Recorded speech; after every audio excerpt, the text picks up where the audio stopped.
Hey everybody, Lakes Region Aquariums here. It's about time I actually do another species episode. It's been forever. I mean, I've been talking about salamanders and some other stuff lately, but I want to finally do another species. So the species is going to be the bleeding heart tetra. And I want to apologize before I get into this that the only footage I have of these fish are my girlfriend's ancient bleeding heart tetras. These guys are like 7 years old.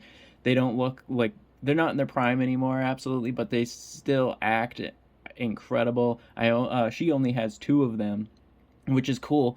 I think she might have had more at the beginning. I actually don't know, but she has had these two for the entirety of our relationship, and they are an amazing fish. I honestly call them like the poor man's piranha. I mean, these guys are so closely related to piranhas, these types of tetra, and you definitely see that in the behavior. So if you want some sassy, crazy piranha-like behavior in your fish tank, definitely check these guys out.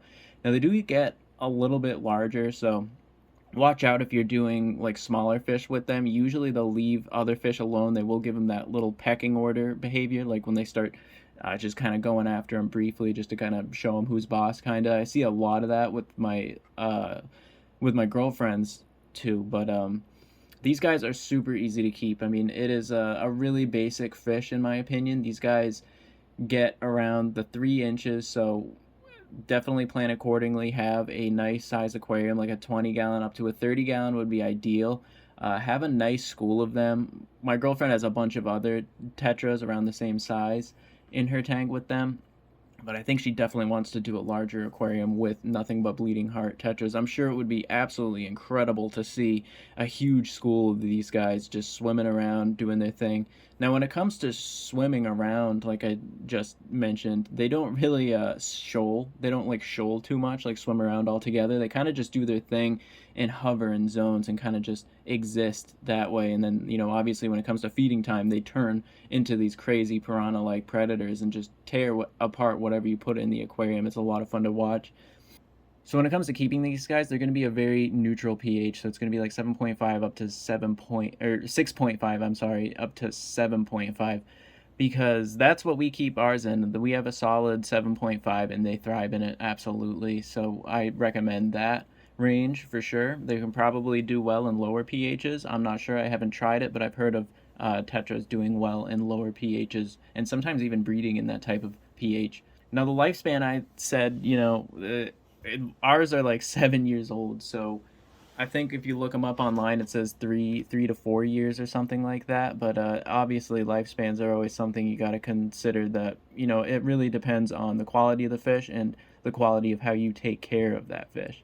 And they are relatively peaceful. I mean, like I said, you'll run into those issues where they'll kind of go after each other a little bit just to establish a pecking order. So just kind of expect that. These guys tend to hang out all over the tank. I've noticed. I've seen them go low. I've seen them hang out at the bottom. I've seen them hang out at the top. They've kind of just hide in the anubias sometimes. So I find that they actually are a little bit more active in lower light environments. So if you turn your aquarium lights on a little on the low side, that's really cool, and they do like the shadier parts of the tank, especially ours.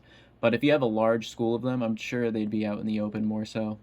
So the females, the difference between the males and the females, it's tricky, but usually the male has a more flashy dorsal fin, like it'll be super long on his back, and then the females are a little bit more chubbier. They're on the thicker side, so they can carry all the eggs. And speaking of eggs, they are egg layers.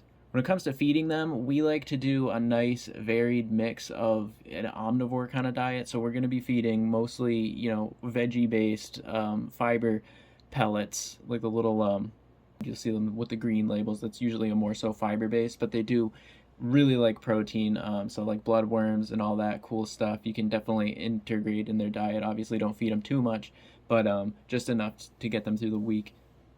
And when we feed ours, it's like maybe 2 or 3 times a week, if that, and they're light feedings, and they seem to thrive off of that.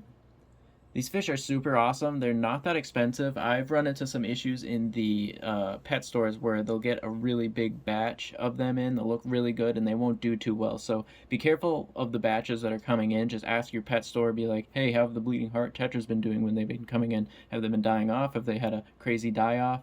And if it's a cool pet store, they'll tell you, they'll let you know exactly what the history of those fish have been recently. So that's always something you want to ask pretty much on all fish, by the way.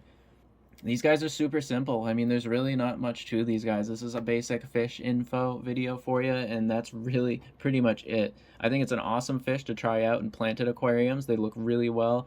They swim around, and not everybody can afford piranhas or want piranhas, or it's not even legal to have piranhas in a lot of states or where you might be from. But these guys are amazing. I mean, if you want to see that piranha behavior, they're so similar. They really are.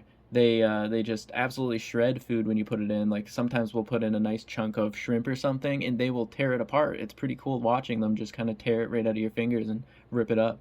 So, yeah, try these guys out. I highly recommend them.